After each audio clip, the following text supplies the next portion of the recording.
and welcome to It's Just Perfume, a Lucky Scent podcast where we talk all things perfume. I'm your host, Stephen Guntarski. You have no idea how excited I am to have spent time chatting with Luca Turin today.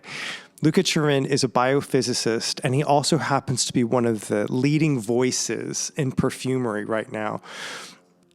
I've been reading his perfume reviews for as long as I can remember, and I don't think it's an exaggeration to say that I think he's had the biggest influence and impact on me in the way I smell perfume and certainly the way I talk about perfume. So it was a real treat to sit and chat with him. We had asked him to bring along some of his favorite perfumes right now, and some of them surprised me, and it was such an incredibly interesting conversation.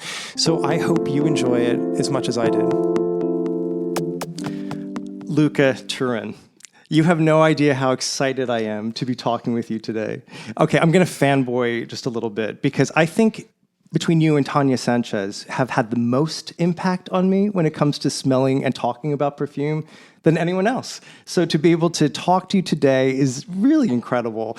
I had a copy of the Perfumes, a guide, next to my bedside table, and it was kind of a Bible to me. I would look through it before going to bed and just read 2 or 3 more reviews, and the ones I liked the most I'd kind of repeat, and I learned so much in this way. So thank you very much. Thank you. And in fact, I'm surprised it's in your bedroom because mostly people put it in the toilet. That makes sense because it lends itself to short reading. A couple of articles. So, thank you. Of course. So, before we start talking about perfumes, I want to talk about you for a second because clearly you have a nose for perfume. And I'm going to guess you've probably always had this, probably at a very young age. So, would that be true? Well, it's funny. My early interactions with perfume, one of them was finding a small vial with a dipper of Habanita on the floor in the flat I lived in with my mother, and putting the dipper on my tongue. And I can reveal that Habanita smells great, but tastes really awful. Very good. Yeah, it tastes awful. So I didn't have much of an interest in perfume. What happened was, I don't have a particularly good nose. But what I do have is some sort of brain deformity that makes it easy for me to read a perfume. I always think of perfume as a message in a bottle. Yeah. Okay, so it's not a smell; it's a message that somebody composed and put in a bottle, and I find it easy to read it. I may be a little bit on the spectrum or something. There's something neurologically not quite right. Okay, and I gradually discovered that, you know how it is, you always think that whatever you do or feel or whatever is shared by everybody. If I could do this, surely everybody feels this. And then at some point, a friend of mine said to me, dude, you're weird, okay? Number 1. Number 2, this talk about perfume kind of boring, okay? 3, write a book. Okay, and I wrote a book, and that was a long time ago. That was a French book. Right. Yeah. And so that's how it started. Okay, that's how it started. Yeah. Okay. Wow. And this wasn't the guide, because I know that the guide was originally in French, and then... No, it was the original French guide was a completely different thing, and it was only 200 fragrances. Mm-hmm. And so what happened was, when this friend of mine suggested that I should write a guide, I happened to be in Paris at the time, between jobs, and I found this really terrible publisher who had a series of luxury guides. Right. Okay? And I thought I would slot into it. And so they sent me to their commissioning editor, who was a roguish, cynical Paris dude, who said to me, all these guides that we've done were done by people who didn't care about the topic, they just wanted the money. But you seem to be curiously interested in the topic, okay? So I said, yes, I am. I'm really, really passionate. That's good, he says. That's good. Okay, we'll do it. And so they did it. And they claimed it was the best-selling fragrance guide in France because it was the only one. So it sold like 182 copies. but no one else had one, so it was Right. the bestseller. Oh. So then it was presented as the bestseller. That was really cool. That's fascinating. I mean, I think what I love most about the way you write about perfume is how you draw from so many different things, from art, music, films, everything. And I'll never forget your description of Fracas. And you mentioned the color of a Ferrari and the way it's painted with a pink glaze over the red. And for me, in my mind, when I smell Fracas, every single can time feel it, I yeah. can feel it. I know. You know? And to make that kind of connection, have it be so strong, that's what you're brilliant at. That's very Luca Turin. Thank you. And actually, also Tanya, she's really good. She blows my mind Absolutely. with some of her connections.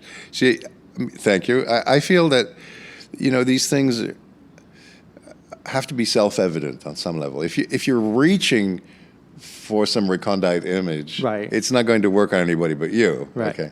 But some things, Fracas really screams a color. Yeah. There's no question. Well, there's an accuracy to this description, and that's why it's so spot on, and that's why it's forever drilled into my brain. What was forever drilled into my brain was when the guy explained how they got the red in the Ferrari. Right. Because the Ferrari red, just to repeat that little thing, is a silver car with 4 coats of red on top, and then a coat of pink varnish. And that's what gives the Ferrari red that kind of sublime weirdness and depth. For sure. Yeah.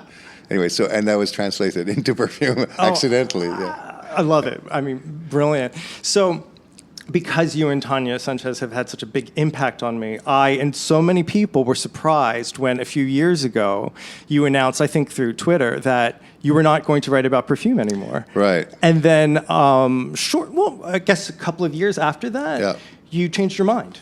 And you have this brilliant Substack. So can you talk us through, first of all, the decision to no longer write about perfume? Right.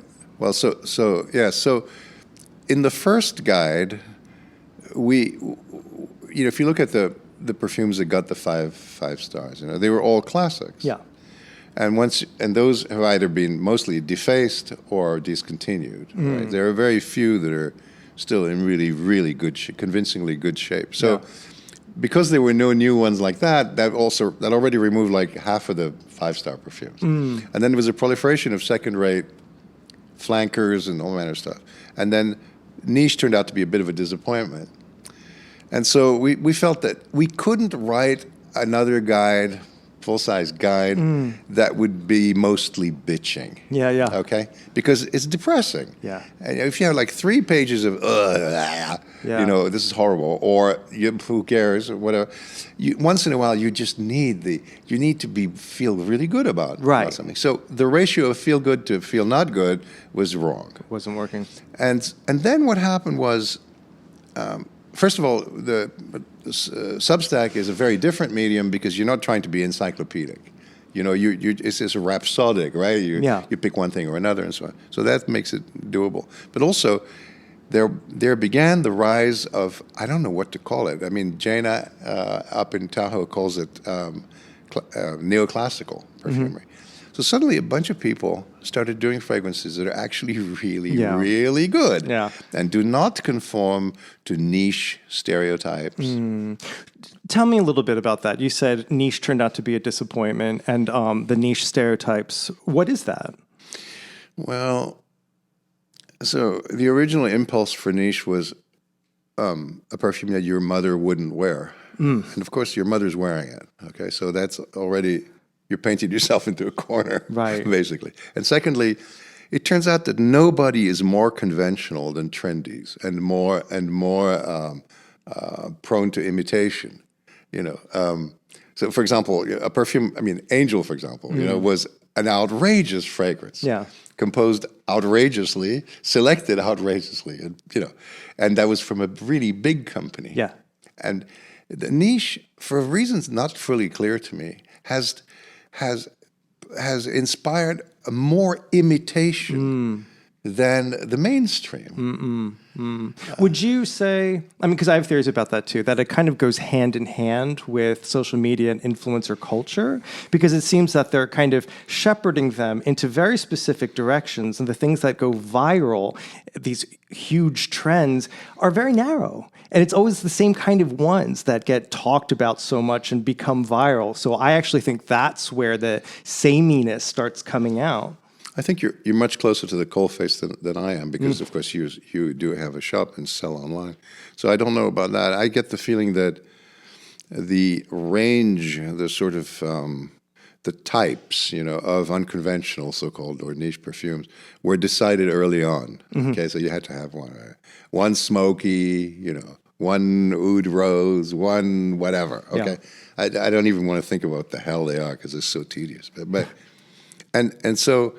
There's no real desire to distinguish yourself from other niche. Okay, you see, when Thierry Mugler does Angel, he says, I'm sick and tired of this shit, let's do something outrageous. Yeah. Okay. Niche doesn't want to do something outrageous. They want to be niche, and that's it. So nice bottles, a light, what it was, a Helvetica Futura light, labels, the Byredo kind of mode of operation. Yeah.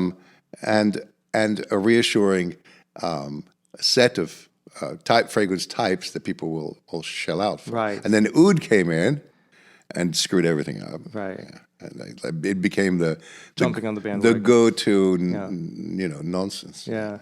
I mean, because I have a huge respect for a lot of the classic ones that come from the big brands. Yeah. And I don't know if you feel this way. I feel that in the last couple of decades, they took less risks and we're making safer fragrances. I'm talking about the big houses, the big brands. Yes. And so maybe following this way, if you're a smaller brand, niche, you might be kind of following trends that the big companies are doing, and that's where you just get this blandness. Everyone's kind of jumping on the same thing. Well, it depends. I mean, so the big companies are doing a very almost automatic thing where, if you're a perfumer in one of the big oil houses, you have access to the printouts of the GC mass spec of everybody. But it's a really extraordinary thing, because you have no access to the formula of your colleagues within the company. You're only smelling the other guys. Yeah. Okay? So there's a very strange reverse blindness there that, So those people, apparently what they do is they cut and paste. Yeah. So you have the full formula. You pick some chunk from the top notes of this guy, and some chunk from the heart, and some chunk from the bottom. And there's an awful lot of chasing the tail of the previous success. And of course, that converges to some medium thing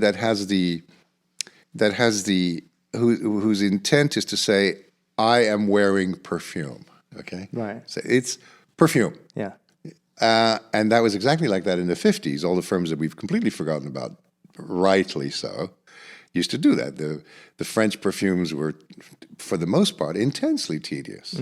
Okay, so there's nothing new about tedium. No. Okay, what's new now is the reach of these companies.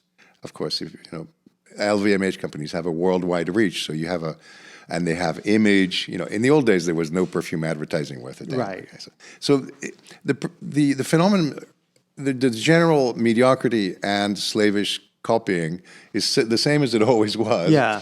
Enabled by more technology and amplified by more money. Yeah. Absolutely. That's actually pretty much the modern world.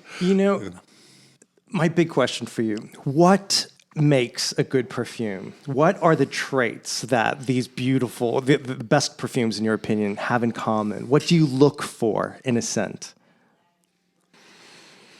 I don't think I look for anything in particular. I think the whole point is when you're sitting there and you smell the thing and you're powerless. It takes over. There's not much of a thinking involved. Yeah. My feeling is, it's a bit like, I always have musical analogies, but there's a good tune, okay? Like, for example, Cherry Bliss, is that Cherry Bliss? Yes. Yeah, well, that's a hell of a nice tune. It's not very rich in texture. Right. It's very simple, dirt cheap, right? I mean, Yeah. Well, by the way, we're smelling Cherry Bliss from Claire's. You know Claire's from the mall. It's the place where you get your ears pierced. So my daughter, this is in England, it's 12 pounds. So my 12-year-old daughter bought a bottle, and she didn't tell me. Fine, she comes home. She comes down for dinner in a cloud of this, and I think, wow, that's great. Yeah. You know, I say, what is it? She says, Cherry Bliss. And so anyway, so this is a fine instance of a beautiful tune. Yes. Okay. Yeah. Not hugely original because it's Ambrox and maltol. Yes, the ethyl maltol, fruity, with marshmallow. That's right. Whatever. It's great. Yeah. You know, it works. That's tune. Then there's proper orchestration, so structure in vertical. And it's just like music, in time as well as in depth, and that requires more skill. Definitely. And then there's an additional thing which sometimes just happens, which is, it's like when you go to a really good concert and you feel a kind of almost a physical pressure of the music, where you're no longer listening, you're subjected to it, okay? And that doesn't happen very often, but that's the highest level in my opinion. So when it actually becomes physical as well as emotional, when it's mental. overwhelming and very abstract. Stravinsky, I think, once said that music is structurally incapable of expressing anything. And I love that quote because I believe the arts to be completely autonomous. Yeah. So the idea is that it's not that music is going to express ideas. Music expresses music. Yeah. And perfume expresses perfume. Yeah. But you can still kind of... It's funny you mentioned that example because I think at the premiere of Rite of Spring, there was an actual riot. Yes. It was actually violent. Yes. So talk about art entering your body. Yeah, absolutely. In fact, it was interesting you should mention that because I've been reading a book by Martin Kessler, who's a conductor, and he talks about the effect of conducting the Rite of Spring on the conductor. And he says it leaves him completely helpless and exhausted. That's at the end incredible. And so if when you reach that level of intensity with any work of art, that it really shakes you, then that's really great, but that's rare. I'm so glad you brought up Cherry Bliss because when I smelled this, I love this style of smell. Yes, and when I say that, people think I'm being ironic, but I'm not. Like, I truly love this. And for so many reasons, when I smell something like Cherry Bliss, I feel so optimistic. I feel like all is right in the world. I couldn't agree more. and I know this sounds creepy to some people, but sometimes when I'm out gardening in the morning, there are teenagers walking to school. Yes. And just smelling the shampoo. Yeah, they smell great. Yeah, I agree. the girls still have wet hair as they're walking to school. And it reminds me when I was that age, and I get emotional thinking they got ready for the day, they're walking to school, and there's just something so perfect about that. I agree. In fact, in the university I work in, there's a big sort of coffee space, and there's a young woman from Nigeria who always smells divine, okay? And I'm an old professor, so it's not so easy for me to come up and say, you smell great, That's why I don't go to the girls walking to school. Totally creepy, right? Exactly. But anyway, the other day I worked up, she was in a group, safely surrounded by people, and I woke up humbly and say, you smell great. And she says, yeah, I layer 7 different things. She's a master. Yeah, I thought, well, that's non-trivial. Yeah, I've been working on it for a while. And she smells divine. Incredible. Honestly, if it was one bottle, I would have bought it at any price. Right. Well, I mean, right here in the room, Dana, our coworker at Lucky Scent, I refer to Dana often as a walking scent sculpture because she applies so many different fragrances in different spots that it depends on how she moves through the space how the fragrance is going to So there's reveal. aerodynamics involved in it as well. That's interesting. I think that's incredible. I think more people should do that. Yeah, totally. Yeah. But it's hard when you smell something like that. It's really hard to come up and ask because it always looks like, you're coming on a little strong. I know. There's a certain perfume, and I don't know what it is, but I recognize the smell. And when I smell it in the air, I look around, and there's always an older woman.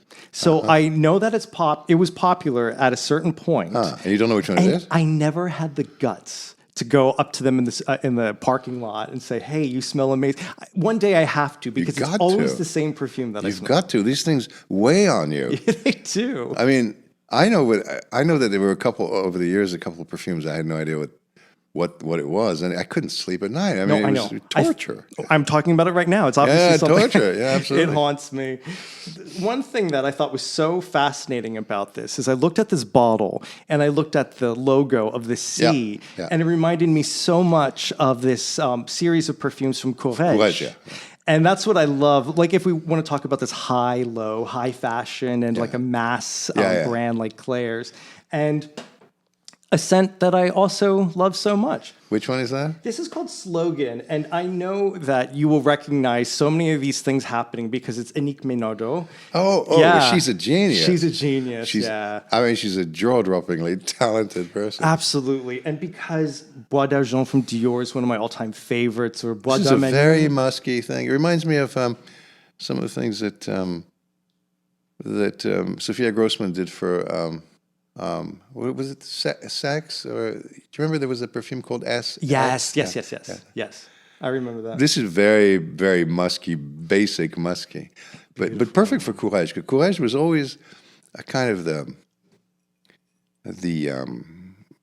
l'idiot de la famille, as the idiot of the family. All his clothes were absolutely unwearable and ridiculous. Yeah, futuristic. Yeah, but ridiculous, right? I mean, these super short A-shape dresses in thick curtain fabric with a scalloped edge. Give me a break. Yeah. I mean, the guy is a moron. Yeah. I didn't know where the name came from, Slogan, but a good friend of mine is the biggest fan of Serge Gainsbourg. And she said, oh, that's the film where Jane Birkin and Serge Gainsbourg met. Got together, I see. Yeah. So now, just so many references and... Pure 70s, right? The whole thing. Yeah.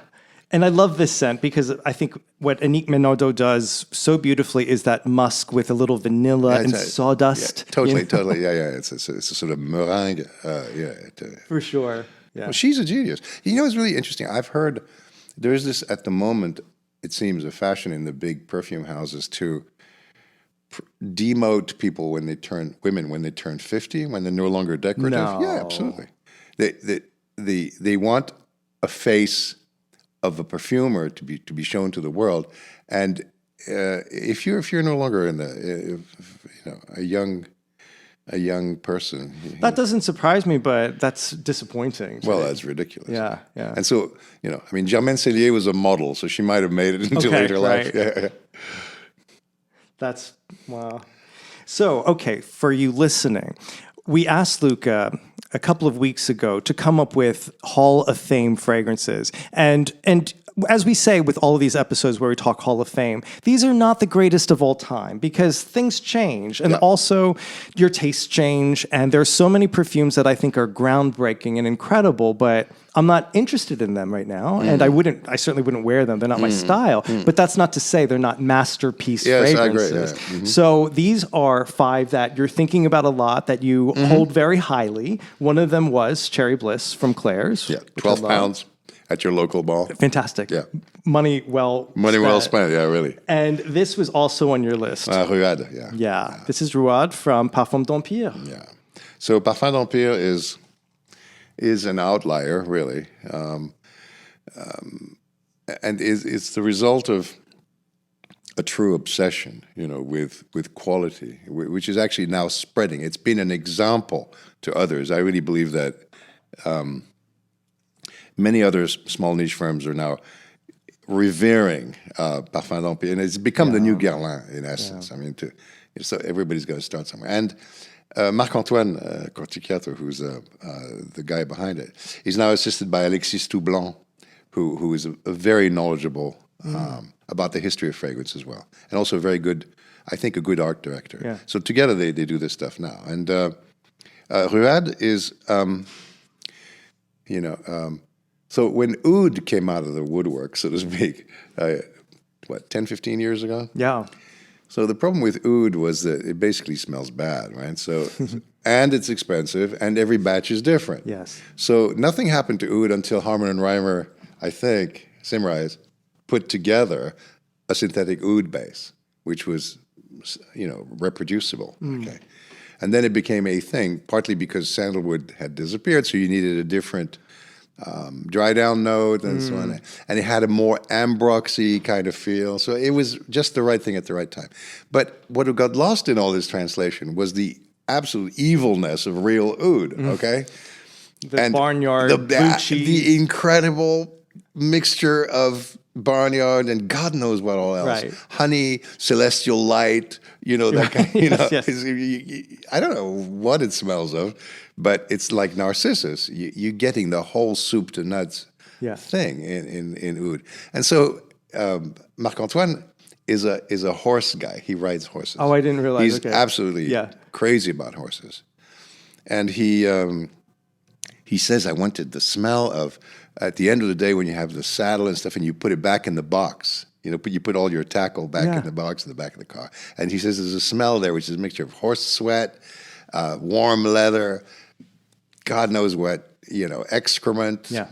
And he says, I wanted that. And so he did it, right? Yeah. And when you first put it on, you think, oh, God, I did the wrong thing. I have a meeting in half an hour. It's a little funky. Yeah. And then, weirdly, it sort of settles to this totally serene, fresh, amazingly fresh. Yeah. Where's the fresh come from? Yeah. Fresh, tobacco-like thing that goes on forever. It's just divine. Divine. I absolutely agree. Yeah. I think he's so incredibly talented. Yeah. I love so many fragrances that he's done. I know. Le Cri de la Lumière. One of my all-time favorites. I know. When I first smelled Le Cri de la Lumière, I thought, wait a minute. Is it even possible to do a floral like this? Yes. I love that weird mentholated quality. It reminded me of cold cream. Yeah, absolutely. Yeah, with the iris and rose. You see, stunning. Joy was always a relatively joyless perfume. Yeah. Okay? Yeah. And Le Cri de la Lumière for me is joy with joy for a change. Absolutely. I want to show you this. I'm sure you already know it. This is from the same brand. Mm-hmm. It's Embellement d'été. That's such a wonderful fragrance. Absolutely beautiful. This is definitely a favorite among us is that right? at Lucky Scent. Yeah. It's a heck of a fragrance, isn't it? Oh, incredible. Gardenia. But there's this wonderful bit of cumin or some sort of a dry spice that gives it this edge. Yeah, dude. That's a perfume. That's a perfume. It's like when I smell something like that, it just smells like quality. And it makes me think of when you get a new piece of clothing. And it looks great, of course, but then when you start inspecting it and you see the lining and the stitching absolutely. And its perfection, and that I agree. is a quality garment. I remember, I'm a bit of a slob, as you can probably tell, but I remember years and years ago putting on a Miyake jacket at Liberty's and feeling like the place had darkened and light was coming down from above, complete with a little bit of golden, we heard the angels sing. Golden snow, celestial voices, and the sword comes out of the stone, that kind of thing. And it's true. There's a level of quality beyond which you just go, and this is it. Oh, definitely. Our coworker was wearing this. But you're right. There's a spicy note in it. I hadn't. And I thought she was wearing cardinal flower, and I asked her, and she said, "No, it's embellement d'été." What's so interesting is, from a distance, the story was very different from when you smelled up close. Yes, they radiate in a wonderful way. These dudes. Yeah. It's interesting because cardinal flower. See, I never felt that emotion with any of the Frederic Malle. Mm-hmm. That sort of, oh my God, this is so nice. Parting. They're all tightly organized and beautifully written in a way, but to me they're a little bit restrained. There's a last degree of sensuous pleasure not there for me.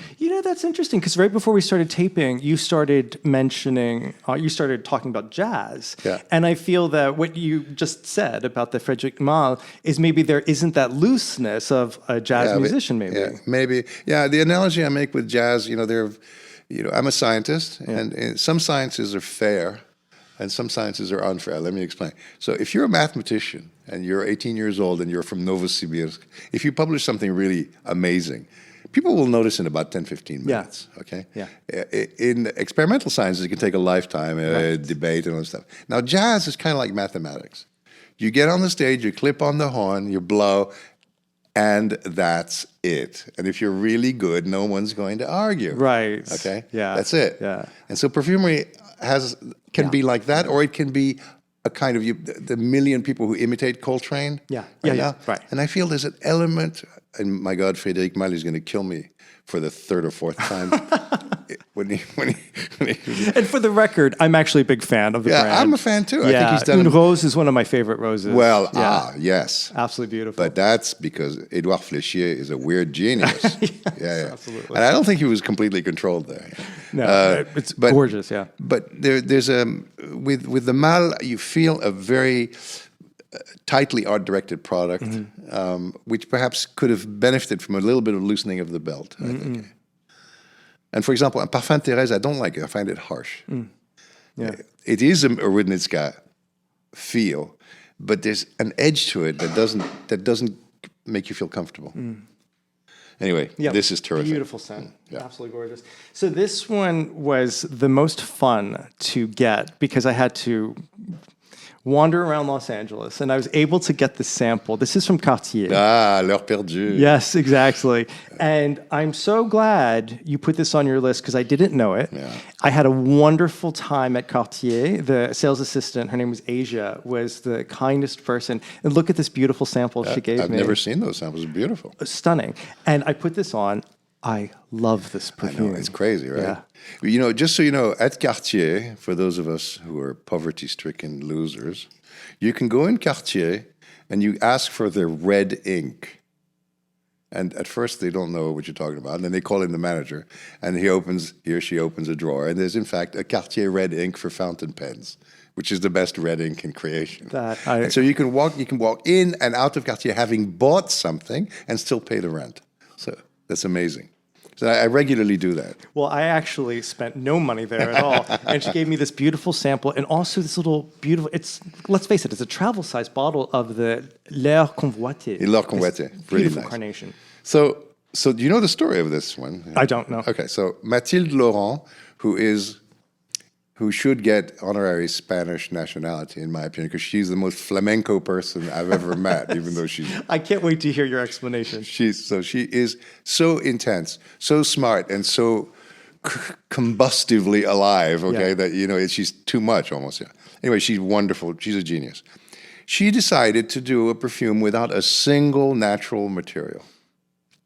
But the clever part was that on her sheet, she listed all the great inventions of fragrance chemistry, starting with coumarin in 1881 or I don't remember, and then going down in chronological order.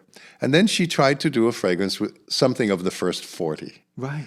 And so sulfurol, which is the core molecule here, which smells of milk, was one of them, very high impact material. And the project at Cartier was called L'Heure Chimique, the chemical hour. Yeah. And the management at Cartier, when she said this is called L'Heure Chimique, they went, no. And of course, it ended up being called L'Heure Perdue. This has more radiance. You dip a strip one end of L.A. airport and everybody smells it in the next terminal, and yet it's not aggressive. It's not at all. It's just there. Normally, I would find that obnoxious, but in this case, it's so sophisticated. Oh, man. Yeah. It's pure poetry. Yeah, I agree. Yeah. I love that it's gauzy. There's this beautiful powderiness to it. And it feels, Le Corbusier described that wonderful cathedral in Barcelona, La Sagrada Familia, as a ruin from the future. And this is an old-fashioned perfume from the future. And that's what I love about it. Yeah, she's it's really got those classical chops. But you know what? When I was wearing it, because I've been wearing this every day since I got the sample. I love it. And it's tenacious. I put it on in the morning. In the evening, it's still there. But what I keep smelling, and I know this is specific to my memories and whatnot, was there was a high school where I grew up, and it was new at the time. This is the 80s, okay? And in the auditorium, they had the sound panels. It was all acoustically done. There was some carpeting. When I smell this, I'm in that auditorium. It's a weird combination of synthetic things. It smells like the modern world, yet it also has that classical perfume artistry. Very much early 20th century, very much L'Heure Bleue or something like that. That sort of wavelength. Anyway, what a genius. And it's amazing that Cartier lets her do this. I mean, Cartier is one of the few companies that actually has an in-house perfumer and gives her. And she's allowed to compete for the big briefs as well. which is really impressive. That's cool. I love those moments, like when Jean-Claude Elena was at Hermès, and you just kind of, you're so curious, what are you going to do next? And how do they all fit together in this That's right. big chapter? He imposed a style, a very strong style, which now they've moved on from, of course. Yeah. Her style is very unforgettable. All the Cartiers have this ephemeral quality about them, and they smell so chic, all of them. Yeah, they really do, yeah. Yeah, I mean, so much of the perfume that we smell is coming from the French tradition, and there is a tradition for sure. Well, I mean, the tradition, people call it a tradition, but basically it takes the form of 3 books in your top drawer done by your father, grandfather, and uncle. So if that's what a tradition is, you can easily do it. Just photocopy them and spread them around. You know what? This is actually a good segue into something I want to talk about, the self-taught perfumers. These people who have really proven that they're creating these sophisticated compositions that I think are on par technically with classically trained perfumers. Right. Now, one perfume that we don't have here, but was on your top 5, Songe de Narcisse. And I loved your description of the Substack saying if perfumery was a thing where there were scouts for big houses, like finding the talent out there, she would have been scouted a long time ago. Yeah, it's amazing to me. See, what people don't realize is in Grasse, as Françoise Caron once told me that in Grasse, if you were a high school student in Grasse in the 70s, you had a choice to make a living, either become a perfumer or steal motorcycles. So these were not necessarily people of natural talent. They were in the game from birth. Yeah. So what's happened now is that you get people who actually are obsessional perfumers in their own little corner. And what stands between them and doing great compositions is, on the one hand, access to raw materials, time, and decent art direction. Because I think everyone, even a great artist, needs someone to look at the thing and say, feedback. Whatever, yeah. So Nata Dishliuk, who runs this, I mean, she lives in Kiev. Mm-hmm. The drones from Russia go overhead above her building every other night. She has no access to, she can't mail things or receive things, but she still manages to compose perfumes. And her perfumes are really quite something, actually. And the brand is Sentire? Sentire, that's right, Sentire. And I was sent a tiny sample by Brooke Belden, who runs Saint-Célier. She runs a website that they sell perfume. And she sent me a couple of samples. I thought, oh, this is really interesting. So I finally met Nata. She came to London, and I got a few more. And they're excellent. I mean, she's a natural-born classical perfumer. I can't wait to smell these. Oh, it's good stuff. Yeah. Really great stuff. Yeah. And I hope she does well. I mean, it's hard to, her circumstances are difficult. Yeah. I can't wait to smell her things. Yeah, great. So when you brought her up, I was thinking of this brand, Rogue. I love this. Yeah, this perfumer is Manuel Cross. We know him because he's from Los Angeles. He used to come into the store all the time. He was a chef for many years. Mm-hmm, top chef, and was learning perfume.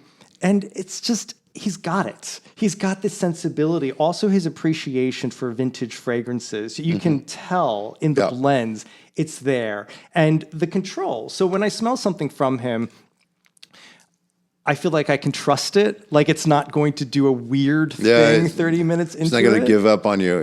No. So when I smell Bon Monsieur, I was reminded of the 80s when I was a kid. This is like something like YSL pour Monsieur or something. That's right. It's the aromatic fougere standard issue, like Adzaro for Man kind of thing. Yeah. It's really wonderful. And a guy, you can smell like this and feel good about yourself. Yeah. It's neither too loud, too suave, and too spiky. It's just, hey, perfume, Definitely. But the aromatic fougere is a very weird type because it does hit that spot of not being too sweet or too edible or too anything. It's really a kind of a neutral perfume. Yeah. It's grooming. Yeah, exactly. Yeah. It's strange how it was arrived at, through successive, from Fougère Royale on to Brut and Canoë and all this. Beautiful to wear. I love wearing this. I feel this is kind of like wearing a freshly ironed shirt. Yes, absolutely. You remember those ads where the guy used to be fingering his cuff while looking worried? The the 40-year-old manager, you know. Sure. Okay. Yeah, Yeah. Good-looking dude with Yeah. silver hair, fingering his cuff, looking anxious. That's the guy. You know? I think I'm that man, except I'm a little bit older than that. Yeah. Well, I mean, I lack some of the essential ingredients, like hair. Yeah. Anyway, it's great, lovely stuff. So while we're talking about fougères, this was one of your picks. This is Arc dude. from Mallo. So just for those who are listening, Mallo is the most frustrating website because everything is sold out. Yes. So Small batches. that's right. So when I rave about something, it's like, and then you go there and you can't even get it. Yeah. And I'm sitting there at home going, no, I've got 3 bottles. And I'm the only person in Christendom who has them. That's incredible. Yeah. Incredible. This was very hard to get because we did sell it at Lucky Scent, but because it was small batch, sold out. We had nothing, no samples, no testers. So we reached out to the perfumer who worked on this, Rajesh Balkrishnan, and he so kindly sent us a bottle express. So that's why we can smell today. So how I came across Mallo was at Accents, amid all the glitz and all the BS and all these people who are against hope, hoping to be bought by Estee Lauder or whoever. I've you know, always it's been like, scared to dude, go, to be honest. Dude, don't even think about it. You know, Lauder's not going to buy you, like, ever, because you're shit, okay? And so you go through stand after stand of perfumes named after, I don't know, the table of the elements, astrological signs, the succession of primes, Fibonacci numbers, whatever the hell they can think of. And it's always the same 12 differently colored pieces of precisely nothing. And then the pros, who I trust, I'd speak to them, and they all said, the two people said, go and smell Mallo, tiny little stand in one corner, tiny. They were sharing it with someone else. And I smelled the fragrance. I was, whew, what's this? Yeah. So I asked for more, and they sent me some. And this is a good instance of the full Monty, Yeah. where you have a great tune, solid timbre, and massive power. Yeah. But massive, not aggressive, rich power. It's like a voice, and it's legion, it's amazing. Yeah. This is great. It gives me this feeling that I used to get from the original Courreges. Yes. Way back in the True. 80s, yeah. True. That had a kind of Yeah. ample, And it was so distinctive. It wasn't like the other fougères. There was something that was so Courreges about it. Yeah, very much so. It was very animalic. This one is, I never thought of it as a fougère until somebody pointed out that by the time you've got lavender and hay and so on, it is a fougère. But it feels like a bar of soap as 200 stories tall. The Burj Al Khalifa made of soap. Yes. That's great. That's a fantastic fragrance. I haven't tried this on skin yet. And Oh, it works great. I would absolutely love It to works try great, but it lasts a week, so you have to. Yeah. You have to be prepared for that. Yeah, but to be ready. It's a commitment. And if you put it on clothes, you're going to wash them because it's embarrassing almost. Oh, this is, yes. It's outstandingly good. Antonio Laceras? Las Heras. Yeah. Okay, that's the man behind Mallo. Yeah. And like we said, this is a collaboration with Rajesh Balkrishnan, who is a professor, I believe, in Maryland, and was incredibly sweet to send us this bottle in time. Well, life as a professor anywhere, and in Maryland also, must be a little boring, and so he goes and does perfumes in Spain. I speak as a professor. Let's go back to Rogue for 1 second. There's so many that I love and wanted to talk about, but it was this Jasmin Antique that really caught my nose in the way you mentioned joy earlier. Yeah. And I hope maybe this is a more joyful joy.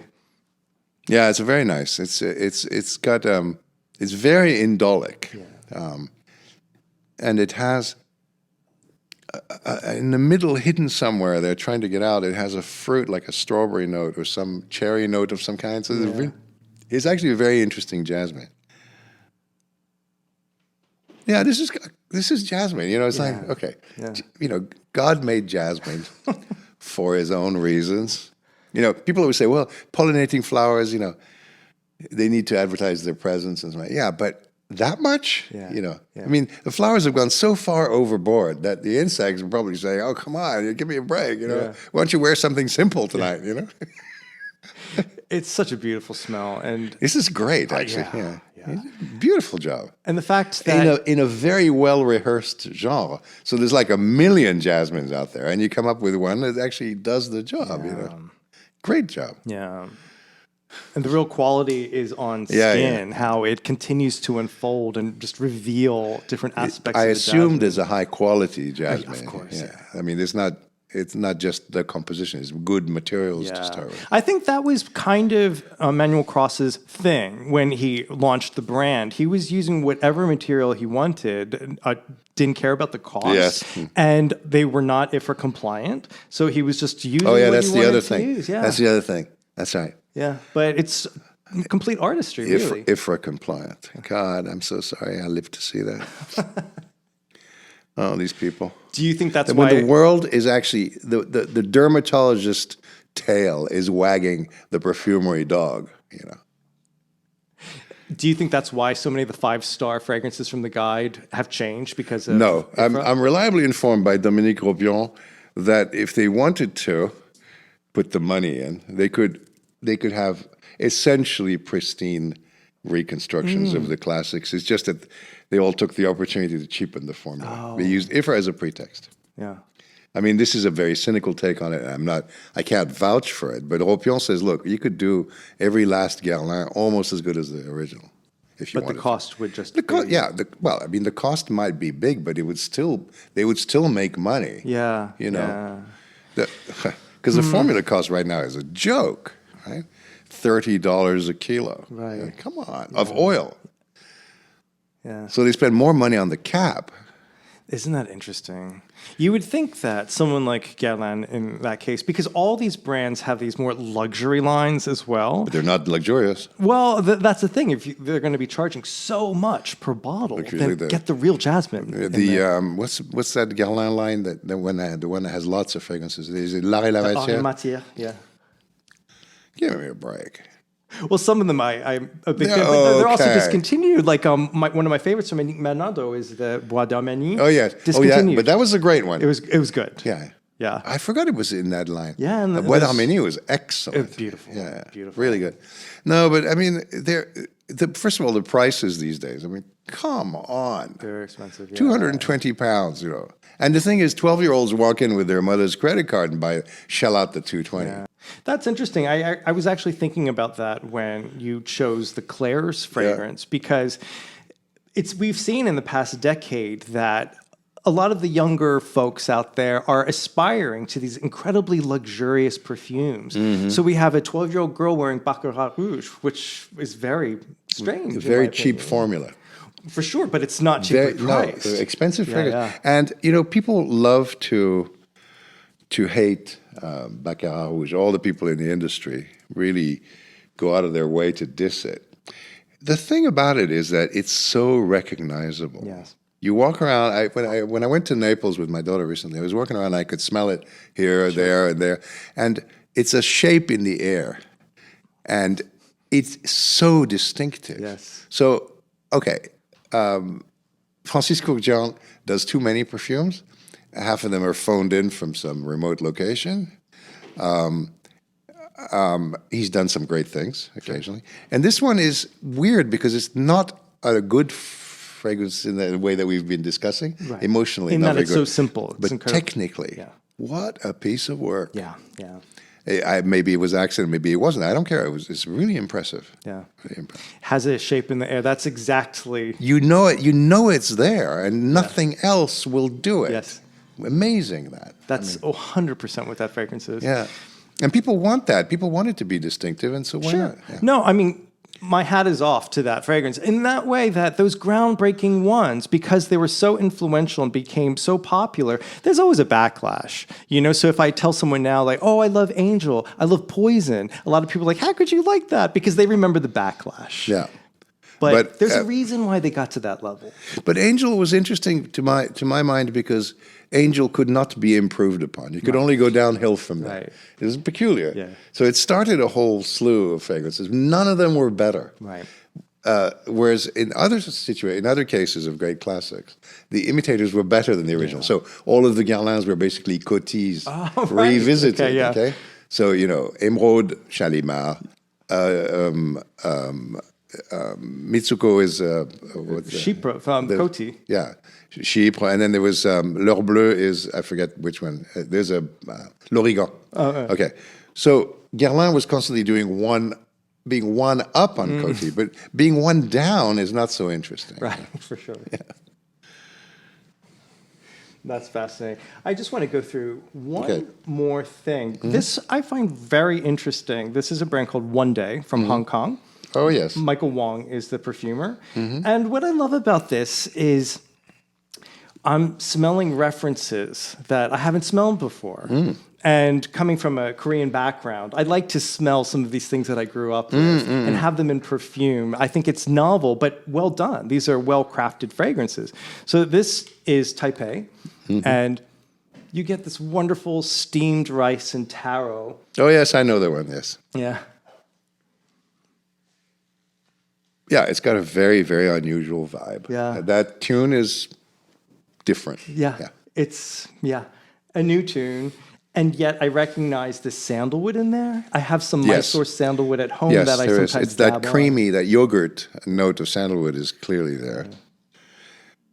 My complaint about some of these very distinctively East Asian fragrances is that they're all top notes.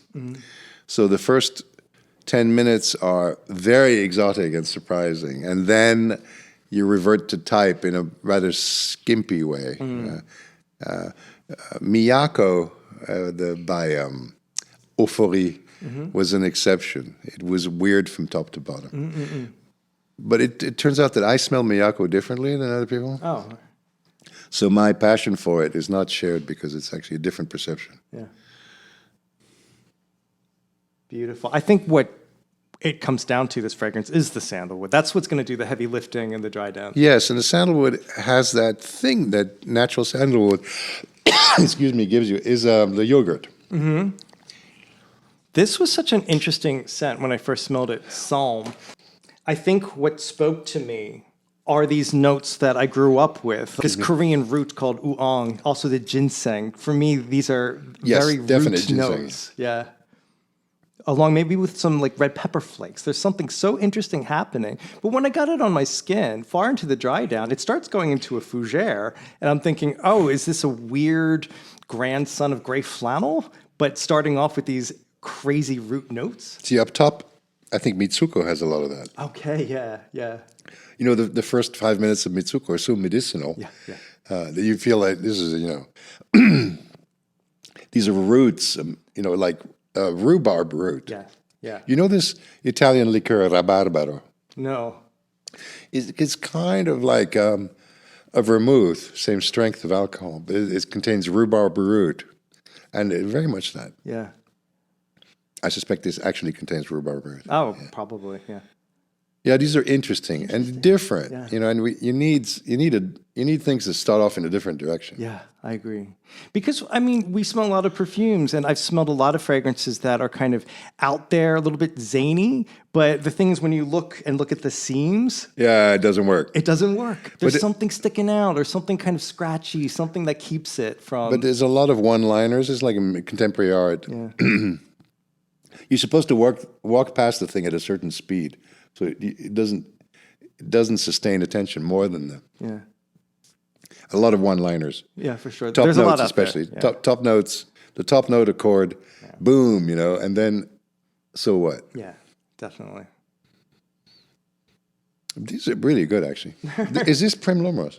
No, his name is Michael Wong. Michael Wong. Yeah, and the brand is One Day, and they're from Hong Kong. I think I reviewed some of them recently. Yeah. Fantastic. I love that genre, the psalm genre. It's really great. I love medicinal fragrances. They should feel like if you drank it, it'd be good for you. Yeah. Kind of going back to Le Cri, there's something about that gives me a little bit of medicine. Yeah, but Le Cri is so, sometimes when you hear a choir, singing, there's a rush, choral rush that can sometimes be overwhelming. Le Cri has that thing. Yeah. it's everybody. It's a tutti. You know. Yeah. Do it. You know, louder. That frisson. Yeah, totally. Oh my God. Yeah. Sure. Luca, I loved talking with you. Thank this is you. amazing. It's been a great pleasure. It's great. And if you don't know his Substack, I hope you subscribe to it because it's, I think, some of the best writing out there, the best reviews, the best thoughts on perfume. Am I blushing or what? Yeah. It's completely true. Yeah, thank you. Thank you so much for tuning in, and join us next time on It's Just Perfume, where we talk to incredible people, perfumers, perfume brand owners, and just other interesting characters in the perfume world. Thanks very much. Thank you.